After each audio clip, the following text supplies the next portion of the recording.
Life Management Science Labs would like to acknowledge that we live and produce this podcast on the traditional lands of the Wurundjeri people. We'd also like to acknowledge the traditional owners of the land of our listeners and our international colleagues. We'd like to thank and pay our respects to the elders, past, present, and emerging.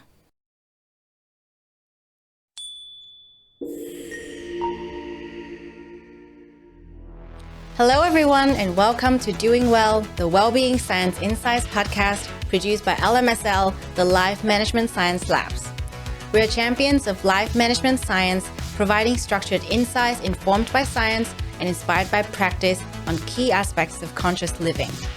Each week, we bring you scientific and practical insights on each element with the expert knowledge of professionals in the field. I'm your host, Lu Ngo, coming to your ears from Naarm, Melbourne, Australia. Let's learn together. Hi, everyone, and welcome back to Doing Well, where we talk about well-being weekly with very special guests from all over the world. And today we have a very special guest with us, I think all the way in the United States. I'll get her to introduce herself in a little bit, but right now I just want to introduce the topic. I really love this topic. I'm sure we're going to have a lot to talk about, lots of tales and lots of discussion. Today, we're going to talk about cultivating empathy for better well-being and social connections, which we all need more and more every single day. I don't think we are talking about this enough. And we have in our virtual studio, Aditi Subramaniam. She is a neuroscience Ph.D. turned science writer, and she's passionate about communicating science to diverse audiences. And a fun fact is I was talking to her earlier and I was saying to her, are you the one that wrote that article about social media detox for 8 months? Because I went on a social media detox journey for about 2 months and I found that article after that. And I was like, this name is really familiar. And I really enjoy reading the article. And I confirmed with her that that was her writing that article. So what a small world. And I'm really, really excited and super grateful that I get to be here today to talk to Aditi. So without further ado, I'm going to let her introduce herself. Aditi, thank you so much for joining us. Can you please share a little bit more about your professional journey, why you're doing the work that you're doing, and why you're so passionate to talk about this topic today?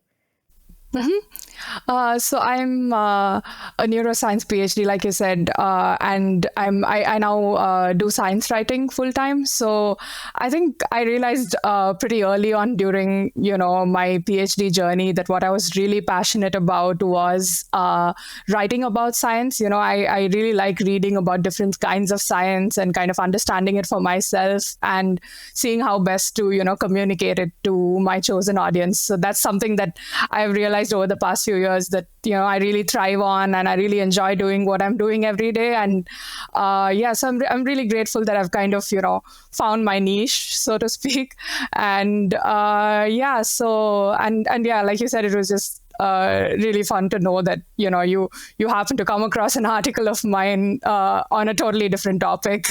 So it's really nice to speak to people who've read your articles and who kind of connect with it in some way, because that's what I'm ultimately trying to do with so many of my articles. And I'm really happy to speak about empathy as well, because I initially started researching empathy when I was looking to write a few blogs, and it's a really fascinating topic, and I learned so much we think we know what it means, but there's really so much nuance to empathy that we don't really think about. And I think sometimes when we when our attention is drawn towards these aspects of empathy, it's something that has real potential for for us to change for the better. So I think I'm really looking forward to talking to you about this today.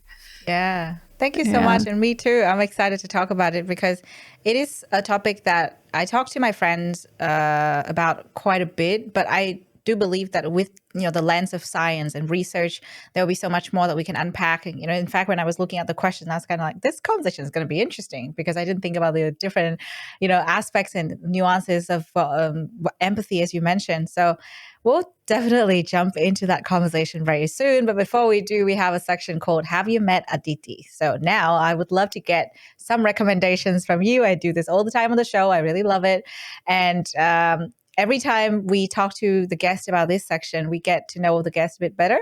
So, in a way, our audience would find ways to empathize with what you're saying, maybe even more, thanks to getting to know you. The first question we always ask is, what is a book you would recommend? So I think the last book that really, impacted me and, touched me was Americana by Chimamanda Ngozi Adichie. So I really love that book because it talks about the experiences of a woman who migrates from Nigeria to the US. And I just found so much of her journey so similar to mine because I kind of moved from India to the US, for my higher studies as well. So, so I think it touched upon a lot of aspects on immigration and what it means to really belong to a place. And, I really resonated with a lot of that book. And of course, she's like a wonderful writer. So it was a book that I found really hard to put down. So, I think that's a book that I'd recommend. Yeah. I've never heard about that book before, but it definitely does sound fascinating. And I can also resonate with that because I moved from Vietnam to Australia and, living as sometimes feel like a foreigner kind of thing. It's like, it's an interesting experience, but also embracing myself as a local in some ways. I'm like, I don't know. It's an identity crisis. It's, in a certain shape or form. Yeah. So that's an interesting book. What about a movie you would recommend? So I don't know if you watched this, but there's this movie called Coda. It's streaming on Apple TV. It's a beautiful movie. So I just stumbled upon it and then realized that it had won a couple of Academy Awards last year, and I'd never even heard about it. So it's a beautiful movie. It's like really heartwarming. It follows a fishing family in which the protagonist is like the only hearing member in the whole family, and she's like interested in becoming a singer. So it kind of follows two tracks, the family's track as well as the protagonist track. And I just love that movie because it was heartwarming, it was entertaining, it was and such excellent characterization of all the characters, which I think that's a really hard balance to strike. And I've been recommending that movie to everyone ever since I watched it. So yeah. Sounds like you really enjoyed it. I've never heard about that movie before, so we'll put it on my list. Sounds interesting. What about a podcast you would recommend? So a podcast that I keep going back to is Hidden Brain, NPR's Hidden Brain. So I love it because it's just, so many of the topics that I'm interested in, they have covered at some point. And I'm more of a visual learner, so I end up like downloading transcripts and reading them. And whenever I download like NPR Hidden Brain transcript, there's just so many highlights because there's just so much information packed in there. So that's a podcast that I'd highly recommend. Yeah. Wow. I love that. I love you download the transcript and you highlight the good stuff. I need to do that. Yeah, because I think I'm more of I take in information by reading much better than I'm not a very auditory learner, so I don't know. It could be that I just get too distracted by everything else. So yeah, I could understand that. Yeah. Okay, next question. Who is your famous role model? Or if not a famous person, who's your personal role model? Okay, so this is a really hard question to answer because I think as I've grown older, I feel like I don't have like one role model. I kind of end up like, emulating parts of different people that I'd like to, that I'm inspired by. But I think in general, I'm really inspired by a lot of science writers, people who are, really good at their field of science, and also who write really well about it. So people like Oliver Sacks, V.S. Ramachandran, Ed Yong, Catherine Wu, who write science articles for The Atlantic. I think, those are the kinds of people that I'm really inspired by. Yeah, I love that. Final question. What is a course you've completed that left a really strong impact on you? So there's this course on Coursera called Writing in the Sciences. It's offered by Stanford, and I love that course. It was just so well structured, and it just again, like something that I'm really interested in and really passionate about. And I thought that course was really well done. And also that there's this course called The Science of Wellbeing, I think, by Yes. yeah, Laurie I think Santos. it's by Yale. By Yale, Yeah.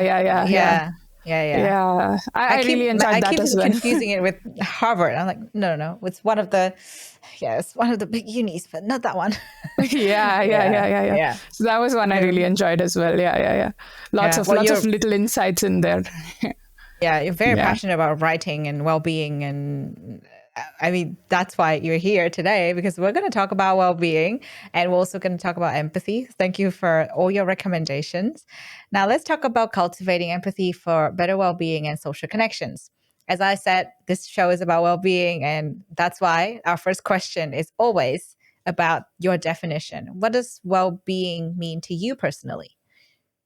Okay. So that's again, I think that's a really important question to, keep asking ourselves from time to time, because I think very often we're on like autopilot mode where we're really not thinking about, is something that I'm doing bringing me joy? Is this something that I should be spending my time doing? So I think that's a really, really good question. I think for me personally, I'm at my happiest too. And, on a work front, when I'm like, researching an article that I'm really passionate about, or, interviewing scientists about their work and writing about it. So, that's what makes me really happy on a work front. But I think overall, I think having a nice balance between, work and life, I think that really matters to me as well. Just having enough time to spend with my family and, just go on trips and spend time in nature. I find that spending time in nature is like one of the best things you can do for well-being, even if that's just going out for a walk, every day. Sometimes it's hard to get the motivation to do that because you're just like in your pajamas all day and you don't want to go out for a walk. But once you actually do that, it makes a tremendous impact on well-being, and that's what the research is showing as well. So I think there's if there's one thing that really helps with mental well-being, I think it's just going outside and being in nature. And so I really appreciate having time to do things like that as well. Yeah, absolutely. I love that. We actually have a few episodes on this show where we talk about connection to nature, our connectedness with nature, spending time in open spaces, and a lot of practices that have been mentioned on this show are related to going out, be in nature, go for walks, and immerse yourself in nature as much as possible. So very on brand. But with that said, we also want to address the misconceptions when it comes to well-being, because obviously I think both of us, we care about well-being, which is why we're here, and we know a thing or two, you definitely more than me, about well-being.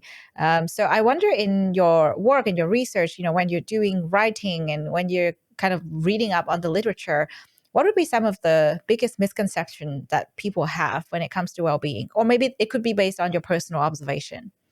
So actually, this is really interesting, because when I started reading up about, the misconceptions that people had on well-being, I was resonating with so much of that, because I was like, oh yeah, this is something that I used to think as well, but clearly the research has proven me wrong. So I'd say I think one of the biggest misconceptions that we have is that material affluence or material wealth is going to be what gives us happiness, and very often we're chasing those kind of dreams. But I think the research kind of shows that that's really not the case. I don't mean to say that money can't buy happiness. I don't mean to go all cliche there, because we know money can bring a certain amount of security and peace and all that, but how do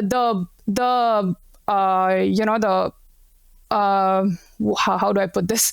The impact that money can have on our well-being is really not as strong as we think it is, and it kind of tapers off beyond a point. So I think what matters more than material affluence is time affluence, having the time to do things that you really enjoy. That seems to have a real impact on people's well-being. And I think it's also interesting that there are a couple of biases that are built into our brain. So there's this thing called hedonic adaptation. So basically, like let's say I got a new phone last week. I'm going to be really happy with it for like maybe a week to 10 days, and then I just get used to it, right? Like within a month, I'm just like I don't notice that I'm holding a new phone in my hand anymore. So and it seems like material things are much more susceptible to hedonic adaptation than say experiences. So investing our time, investing even our money more on experiences, going out into nature, doing that kind of thing, taking vacations, that might be a better way to spend our money than say on material things. And there's also social comparison. So I think we're always comparing ourselves with other people, or with our own goals, right? Like what goals we have. So we think in very relative terms.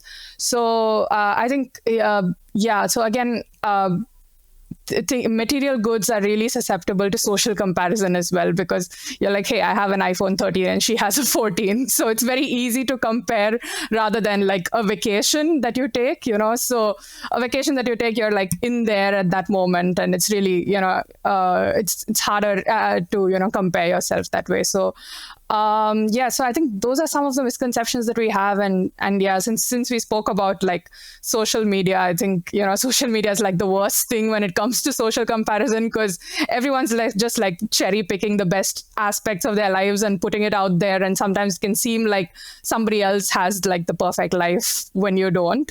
So yeah, I think going off social media really helped reset some of those things for me. And I think those would be some of the things I'd say like are real misconceptions that people have. Yeah. Yeah. Oh, I couldn't agree more. I really resonate with that hedonic adaptation you mentioned, because I remember reading up on this in one of the books. Now I cannot recall the name of the books anymore, but yeah, in that book, it mentioned that our brain is just so like it's so unhelpful sometimes, because it gets used to good things, and then basically it means we just take the good things for granted. And I don't really care too much about the phone stuff, but I do think about this a lot, in the sense that when I got cats for the first time in I think 2021. I was like, oh my gosh, like this is the best thing ever. Like my cats are amazing. And, like I was constantly like, I was obsessed with them. I was obsessed with them for the first year of 2021. I was like, I just could not leave the house without thinking about them. Like, I just didn't want to leave. I just wanted to stay with them. And then my brain started to get used to having them around. And then they start to get a bit annoying. And then I was like, no. Why am I being like this? Like they are so great for my well-being. I love them so much. I should not take them for granted ever. Mm-hmm. Mm-hmm. But you kind of have to remind yourself all the time, because you just get used to all these things so quickly, and then you forget about them. Exactly. And that's like a useful feature, really, because for many other things, it's really useful to, otherwise you'd be overstimulated all the time, right? If you want like getting used to stuff. So, just things that, for example, like things that are happening in our peripheral vision, we really have to, kind of tune it out and just focus on what we want to focus on. So that's kind of where so many of these things come from, right? Like it's a useful feature for sure to get used to things, but it can be really maladaptive when it comes to our well-being, because we tend to get used to stuff that we shouldn't be getting used to. Yeah, so, I know. It's like, I think it's so related to that gratitude practice, right? You just have to keep reminding yourself of what you already have. And yeah, maybe you already have it for a long time, but it's still very important. Like, like for me, it's like my cats and, the space I have and, like whatever else I have, like the books and like all the vinyls and things like that. Anyways, we could go on all day with this because I think it's actually really important to remind ourselves because the show is about well-being. And I truly believe that our well-being would be enhanced so much more if we keep looking at things that we already have and Absolutely. the social comparison aspect that you mentioned. And this is related to the article that you wrote and the experience of, why I got to know you even before interviewing you. I think it's just a really good thing to remind our audience in case no one has reminded them recently. It's actually really, really going to be so good for you to just take a moment and be grateful for what you already have. Sure. So yeah. And they say, I'm sorry if I'm again, going off topic a little bit here, but I think, things like savoring and mindfulness, they can really help, thwart this hedonic adaptation because you're really being in the moment and trying to experience something fully for what it is. Oh yeah. 100%. I really love that. Totally. So we have covered well-being. We've talked about misconceptions about well-being. Now let's talk about empathy.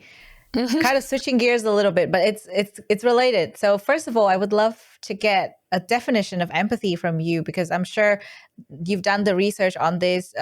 I'm pretty sure everyone knows a thing or two about empathy, but how would you define it? Sure. So I'd say empathy is like the ability to not just, understand what a person, what a person's emotions are at a particular point in time, but also to kind of try and imagine what they must be thinking or feeling at that moment, and there's a couple of components to this. There's the emotional empathy. There's like, kind of when you resonate with somebody on an emotional level. So that's one kind of empathy. And then you have cognitive empathy, which is more, when you're trying to analyze, okay, this is why they're feeling this way. And can I do something to potentially help them? So there's two kinds, and I think we'll talk about that more as we go along. But it's really important to have like a balance between the two kinds, I think, to have like healthy empathy. Yeah. So. Okay, thank you for that definition of empathy. I think we'll find out a bit more about the different types of empathy in a bit. But right now, I wanted to ask you this question because we are talking about well-being. So I'm keen to hear what your thoughts are or, what the science says about the relationship between empathy and well-being. Sure.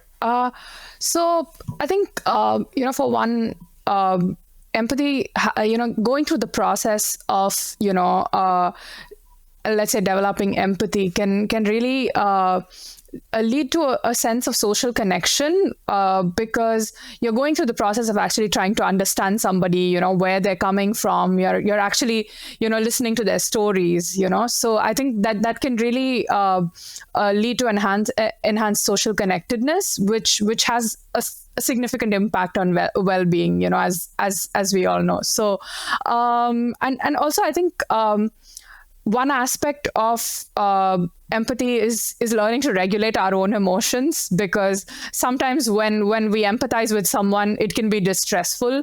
So we need to kind of know how to tone that down, and how to kind of move towards move towards a more balanced approach where you're also, using cognitive empathy, you're thinking about things. So I think that kind of emotion regulation can be really, really helpful. It can, and, studies have shown that people who are good at regulating their emotions are generally less stressed out, in life.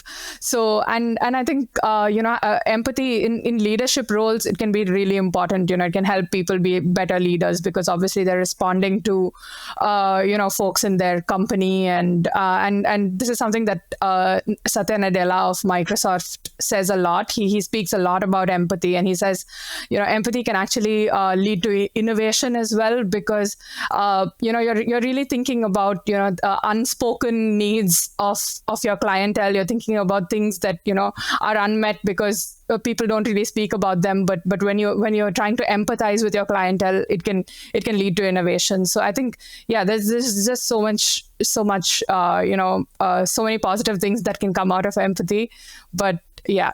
I think we will speak about this more later. But I think we need to know that there are limits to empathy and that there are pitfalls. We need to be wary of some of those things. But yeah.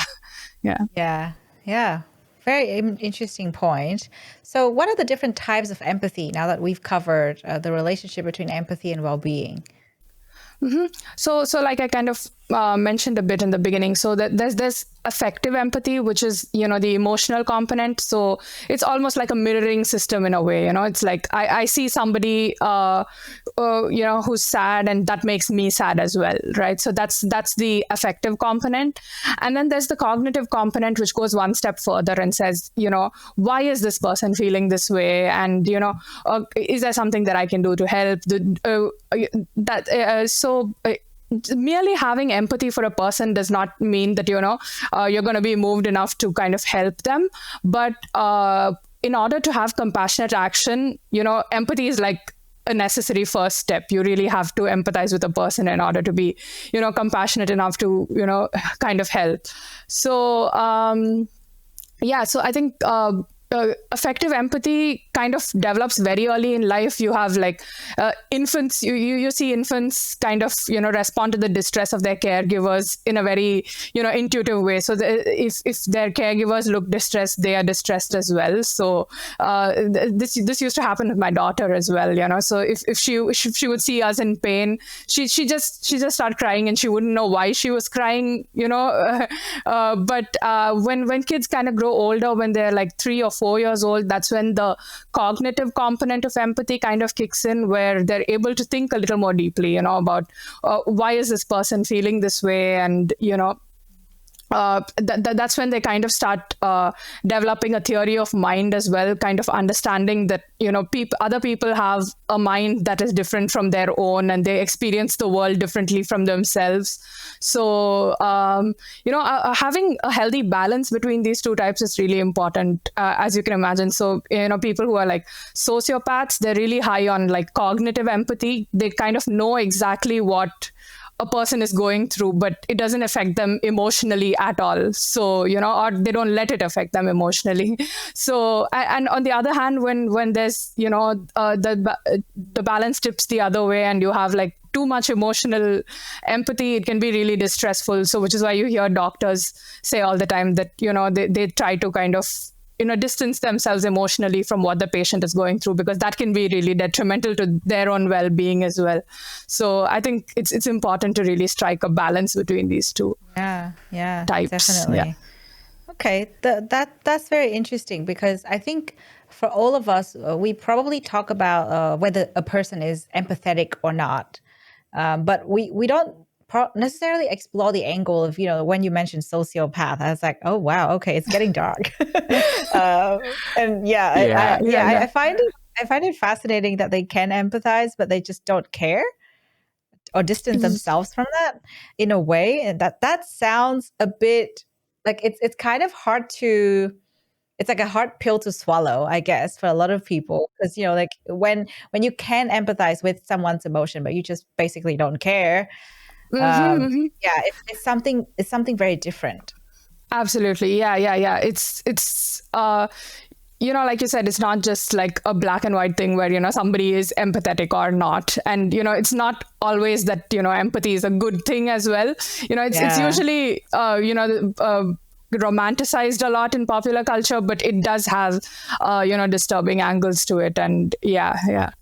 I think when you say that, it's a very important point to make when we think about how we should approach the topic of empathy, because, obviously we know that having empathy is really good for our well-being and other people's well-being, but maybe not.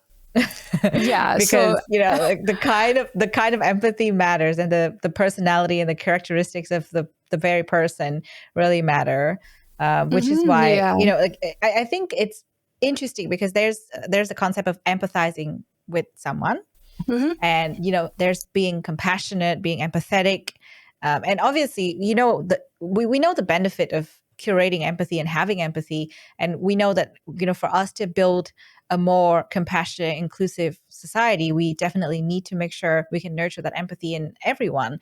But look at it the wrong way, just like what you just said. If there's a sociopath and they can empathize, it does not necessarily mean that they're compassionate and caring, and that's going to contribute to society. That's getting Absolutely, very tricky. yeah. It's getting very tricky, and it's very important to look at the nuance of these things because, yeah, it's very easy to kind of paint everything with the same brush. So it's really important to really dig in and see is this the right kind of empathy? Am I empathizing only with people who are similar to me? That's another thing that happens. It's a common thing that happens, simply widening the circles of whom we empathize with can help. But I think, just knowing these things about empathy can help us kind of, build in these practices that can help us, empathize in a more meaningful way and kind of empathize with a broader set of people, so to speak. Yeah. So, yeah.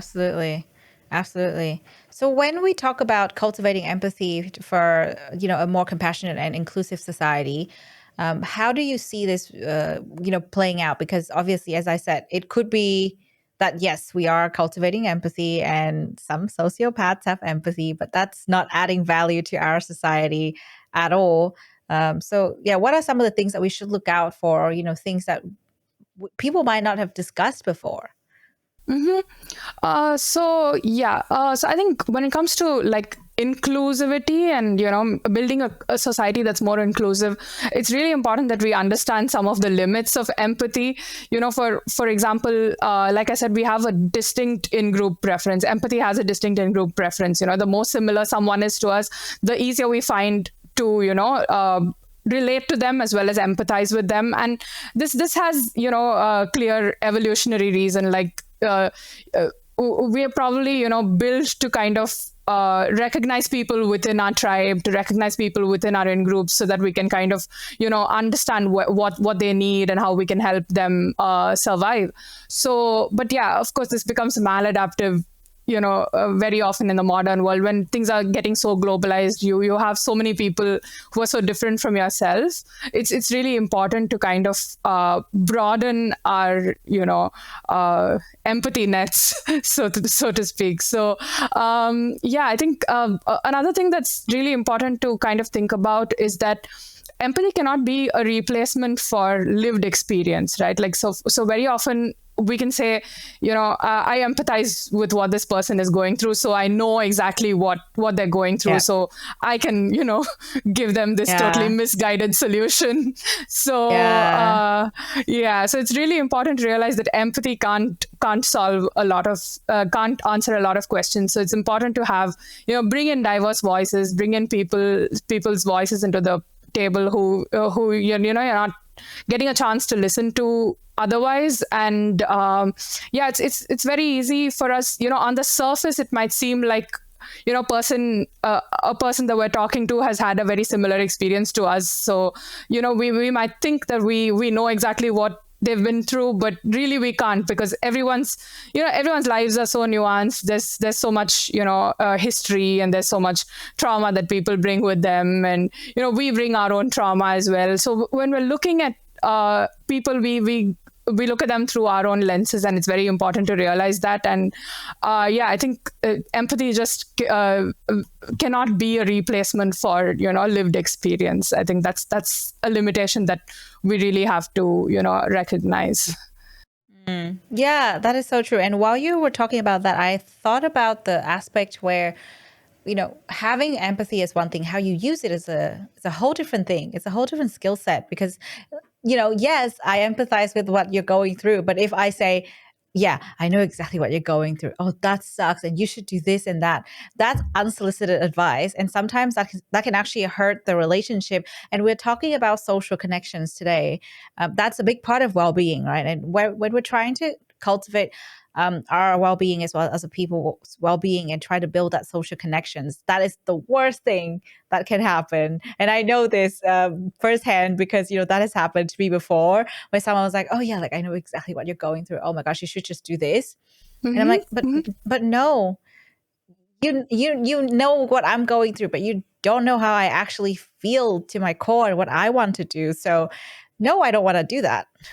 Exactly. Yeah. I know exactly what you mean. So yeah, it's this kind of unsolicited advice can come through, this feeling that we are empathetic towards the person. And also, even when we look at like action, like things that people do seemingly out of compassion, very often can be, simply a method for them to, reduce their own distress, so we're sometimes doing things for ourselves more than for the other person. So it's really important to kind of think, what are my motivations here? Am I looking to simply reduce my own empathetic distress, or am I really, doing something that has the other person asked for help? Very often we offer solutions when maybe the other person doesn't need help at all in the first place. So yeah. I think one of the best advice I've got from the internet, the wonderful world of internet, is I saw this somewhere, and it was basically saying, when someone is in distress and they are talking to you about their problem, and I think this is related to empathy, you can ask them, would you like me to listen, or would you like some advice? Yeah, that can be so powerful. Yeah, simply, just asking them directly what it is that they hope to get out of this conversation. And it's really important to, when we're listening to people as well, to be active listeners, to kind of really want to know what they're saying, because very often when we're listening to people, we're often thinking, okay, well, how am I going to respond to what they're saying? We're not completely present. So I think, active listening is a really important part of, communicating effectively with the person and getting to know them really at a deep level. Yeah. Absolutely. Yeah, totally. I couldn't agree more. Really love that. We're kind of, unpacking not just the science, but also in practice, what it looks like, and, how we should go about leveraging the empathy we already have. But for a lot of people, they might think, this is an inherent trait. I don't really have empathy, and I don't think it can be cultivated. But I think the research says otherwise. It says that this is a skill that can be learned. So how does that work in reality, and how can people cultivate empathy if they don't have it at all, or they're just not familiar with the concept? Sure. I mean, for one, I think I'd say empathy is definitely a skill that can be learned. That there is, of course, a small inherited component, right? Like you see infants respond emotionally to their caregivers. And I think there was a study like in 2018, which kind of caught some media attention, which showed for the first time that genes play some role in how empathetic we are. But I think the same study found that only like a tenth of the variation in the degree of empathy between individuals can actually be attributed to, the genetics. So which suggests that, non-genetic factors and things that we can actually change, things like our life experiences and habits that we can work on can actually play a much larger role in, cultivating empathy than we realize. So I think, so one thing that people can definitely do to cultivate, empathy and kind of make sure that, they're not, again, just empathizing with a limited set of people, is to kind of go out and seek out, try and meet people from different backgrounds, really listen to their stories, because this is something that kind of happened to me very organically in my life. I've been lucky to have experiences that have led me to kind of interact with people who are very different from myself, and, interact with them, make friendships with them. So simply sitting, and having a 1 hour, 2 hour conversation with people who are very different from you can really, kind of make you realize, that people are really more similar than they are different. And that's, I think, one of the most organic ways to kind of develop empathy towards people different from ourselves, is to just go out there and, seek out people who are as different from ourselves as possible. And like I said, when we speak, kind of active listening is really important. And strangely, research has shown that reading fiction also helps with enhancing empathy. And I kind of understand why, right? Because you're inside the mind of a protagonist very often who's very different, who's had a very different life from yourself. So I think, again, picking out books that, have protagonists that are different, have different life experiences from yourself can really help. Yeah, I think simply 100%. believing that empathy can be learned, right? Like studies have shown that people who just believe that empathy can be learned are more, empathetic in general. So I guess they tend to put in more effort into being empathetic, into listening, and, into putting these small practices into play in their lives that can actually enhance empathy. So, there's so much out there, they say that, playing competitive games can actually enhance empathy, because you're kind of trying to figure out, what your opponent is thinking. And, you're really trying to put yourself in another person's shoes, so to speak. So yeah, there's a number of different things that people can do, I think, to cultivate empathy. Yeah. Yeah. Wow, that's so interesting. Yeah, I think I definitely know about that reading fiction part. But when you mentioned that, my mind was just kind of wandering, and I was thinking about the people that are so different from me, and I rarely talk to them. And it's just like, maybe I'll get to observe them from afar, or, like I'll know about them through stories by friends. And, I think it's such a different experience, because sometimes the first response, and I have to acknowledge I have my own biases. So the first response when I see someone, behaving in a way that's so different from me, I'll probably go, why are they doing that? Yeah. Rather than just go, oh, okay, I see what's going on there. No, actually, the more we go through life, the more people we'll encounter, the more situations we'll encounter. And sometimes things just do not make any sense at all to us, because they're so different from us. And I think that is actually an opportunity to learn to cultivate empathy, because you can look at the situation and you can just go, I don't understand why this is happening, or I don't understand why these people are behaving this way. And sometimes it can be distressing situations, when you watch the news and someone did a certain thing that was not so nice. That's it's not really fun exposure. But, I think in a way, it helps you to think, okay, this person did this because maybe they have childhood trauma, maybe they are going through some things, or, maybe their cultural background dictates that they should do this and that. And yeah, I think the more you go through and the more people you encounter and the more situations you get to observe, the better you are at cultivating empathy, even though it can be uncomfortable at times. Like today, my colleague and I were just talking before we started work, and he was telling me about like people that he met over the weekend. And I was like, whoa, these people are making me uncomfortable, even though I don't know who they are. I never met them before. And now that you mentioned all this, I'm like, oh, actually, you know what? This is like a good chance for me to cultivate empathy, because they have a very different background from me. So I would understand why they're behaving the way that they're behaving. So yeah, just an observation point there.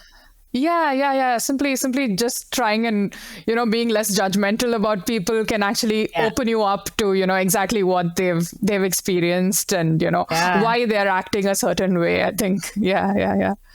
Yeah, absolutely. I really love that.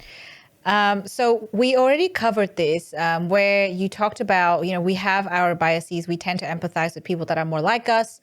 And we also talked about, the fact that we can, open our minds, read fiction, play games, expose ourselves to more people, to cultivate more empathy.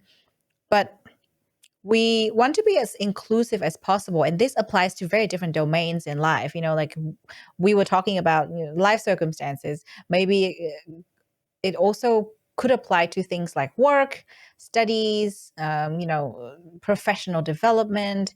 There's so much going on. And I think the other thing is very big right now is, I don't know if this is biased, but like I've been struggling with, like the different kinds of identities and, gender, and the different pronouns, and, people coming from very different places. And, even when I heard about someone being in an open relationship, I'm like, oh, that's interesting. I didn't know about that. And I don't know how that would work. So how can we develop and cultivate our empathy in an inclusive manner that applies to different domains in life? Because there's so much to learn all the time. I think learning is probably one of the keys, but I wonder what else comes from the research, what else we can do, maybe more frequently on the daily or on the weekly that could help us with this.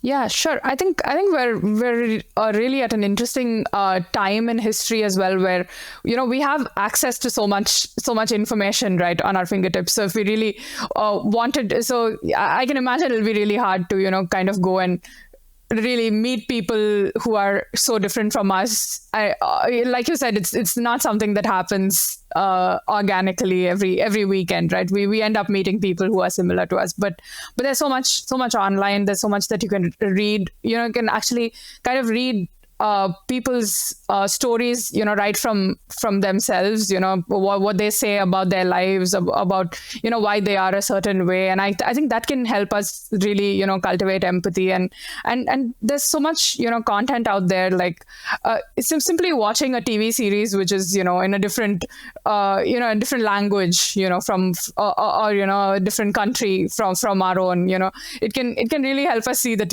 some emotions are just universal, and some people are just more similar than they are different. So that can really help. And I just keep so there's just so much content like on Netflix and stuff where there's just you can just get different perspectives if you want to. And I think so and actually there's like this really interesting study that I wanted to mention. I don't know if it fits in here, but it's a lovely study. So it was done in Lancaster in the UK, I think a few years ago. So they were actually looking at group membership and how people's helping behavior changes. So they actually looked at soccer fans, football fans, and so for example, if somebody was wearing like a Manchester United jersey, right? So they got like Manchester United fans first to write about why they loved their club so much, and then they got them to like walk from one part of the campus to the other, and on the way they'd encounter like an actor who was like writhing in pain, like they twisted their ankle or something like that, and they found that people who actually just wrote about how much they loved Manchester United were less likely to help somebody if they were wearing a Liverpool jersey, which is a rival team. So they were and they were much more likely to help somebody who was wearing a Manchester United jersey. But and here's where it gets really interesting, right? Like when they did the same experiment, but when they told people to kind of write about why they love soccer in general and not just the Manchester United team, and then they got them to do the same thing, just walk from one part of campus to the other, and then they were so much more likely to help somebody wearing a rival team jersey, simply because they thought about the shared, the commonality between themselves and the rival team member, which is a shared love for soccer, right? So I think simply just that kind of widened their circle of empathy. And I think, that's like a really interesting thought experiment that we can all do, right? Like how are we similar to somebody whom, we're struggling to empathize with? Because there will be aspects, however different we may seem, there will be aspects that we can relate to another person with. So just kind of maybe seeing people as humans and not so much based on group memberships. And sometimes when we see a person, we just immediately assume that they're going to be a certain way because of the racial or the ethnic groups that they belong to, and simply ceasing to do that and looking at them as humans can really make a big difference, I think. Yeah, that is so interesting. I think I've heard about that before, but hearing it again is still really cool, because I think it just reaffirms that when we share love for something, it's so much easier to empathize with others. But when it's kind of like it's too niche in the case of just because I love this team and this team only, that kind of differentiates you from other people. Where if like say if you do you love music? Yes, I love music. But then if you name a particular artist and somebody else hates that artist, then it's a whole different story. And exactly. that's where it gets really interesting, because I think we all share love for certain things in life, and that connects people so much more easily than being so specific about what we like and what we don't. When we try to cultivate that empathy and try to connect with people, and because we're trying to build social connections here, I think it's better to focus on that aspect of, okay, what can I empathize with that person? Maybe we share the same love for something. That might be a really good way to go about it. Yeah. And simply just being less rigid about the kind of groups that we see ourselves belonging to, and just, sometimes we just take the groups that we think we belong to, and that becomes part of our identity. And when that happens, I can see this kind of, this separation and the kind of in-group versus out-group thing happening more when you start taking those kind of things too seriously and make that part of your identity as well. So absolutely. So interesting. So speaking of the theory, I think we've covered all the research and interesting facts by now.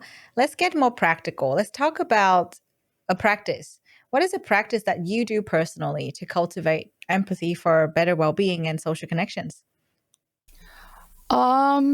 So like I said, the things that make a real impact to my empathy have been things that have kind of happened organically, just moving to a different country where everybody is different from myself.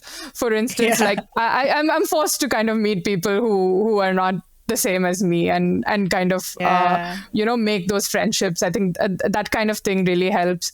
And simply I think having being a parent has kind of made me be a little more conscious of my own biases as well, because sometimes you don't want to transfer your biases to your kids, and so much of things like empathy is learned, so you really want to model the right behavior, the right approach to things. So I find that just thinking about parenting from that perspective also really helps.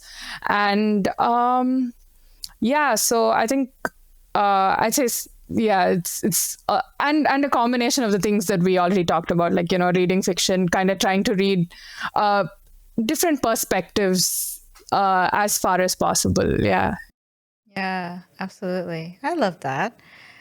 Well, thank you so much for sharing your practice. And, not all of those practices we can do. A lot of people might go, well, I'm not going to move country. Yeah. I probably don't want to have a kid right now. But reading fiction or, getting exposed to things that you wouldn't normally expose yourself to would be a really good place to start. So thank you for sharing that. And in the final section of the show, we have open mic, where we ask our guests to share something that they are passionate about. It doesn't have to be about the topic. I know you're passionate about a lot of different things. So the floor is yours. Go for it. Yeah, so I'd really like to talk about this aspect. So it's called focusing illusion, and it's something that Daniel Kahneman talks a lot about. So I think it has great relevance to empathy as well. So he says that when we think about people who are different from ourselves, for example, like if we think about a disabled person, very often we're focusing on one aspect of that person's personality, or of that person's entire existence. And, that we use that to kind of build the story about them. So we were just focusing on the fact that that person is disabled. But for that person, their lives are so much more than just their disability, right? Like they have so much richness of experience, which goes beyond what we're focusing on. So I think the focusing illusion is something that happens a lot when we don't make the effort to really know a person really well.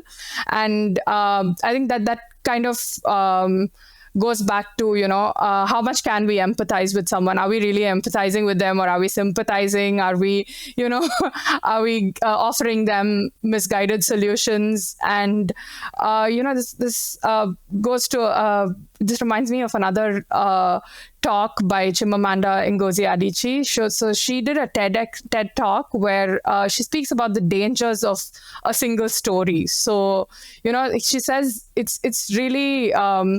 dangerous to kind of, have one narrative of a person in your mind, like, oh, that person is poor. So that's all, you're kind of bracketing them into, just one thing. And that can be really dangerous because you're not kind of allowing yourself to see that they are a person with, feelings and experiences that are very similar in some ways to yourself. And, that causes us to have like a kind of separation between ourselves and the other person, which I think can be really maladaptive when it comes to, having a healthy empathy for them. So, yeah, I think those are just two things that I wanted to talk about. Yeah. Yeah, they're both wonderful things and kind of related to the topic too. So thank you so much for that. It seems like you're passionate about this topic so much that you definitely made the perfect guest for it. Before I let you go, I would love to invite you to share with our audience how they can find out about you if they wish to know more about your work, or maybe invite you to for a collaboration. Sure. So I have a Psychology Today blog called Parenting from a Neuroscience Perspective. So I think that's the best place to kind of look at all my blogs. And they also have like a link for, media requests that people can use, which, comes to my email. So I think that's the best way to reach me. Yeah. Yeah, wonderful. Well, thank you so much for being here today and talking about empathy. I think we as a society need to talk about this topic more and more. And, this conversation has really inspired me to talk to my friends about it. I'll definitely bring this up the next time I hang out with my friends. So yeah, thank you so much for being here and sharing all your wonderful insights. Awesome. It was great to be here. Thank you so much for having me. You've been listening to Doing Well, the Wellbeing Science Insights Podcast, produced by the Wellbeing Science Labs, a division of LMSL, the Life Management Science Labs. More episodes are available from 10 life management perspectives and can be found by searching LMSL on Apple Podcast, Google Podcast, Spotify, YouTube, and other podcasting apps available on your devices. If you enjoyed this episode, please rate, share, and subscribe to our channel so that other people can find it and we can continue to provide quality content. More of our work can be found on our website at we.lmsl.net, where you can join our movement. I'm Lu Ngo. Thanks for tuning in.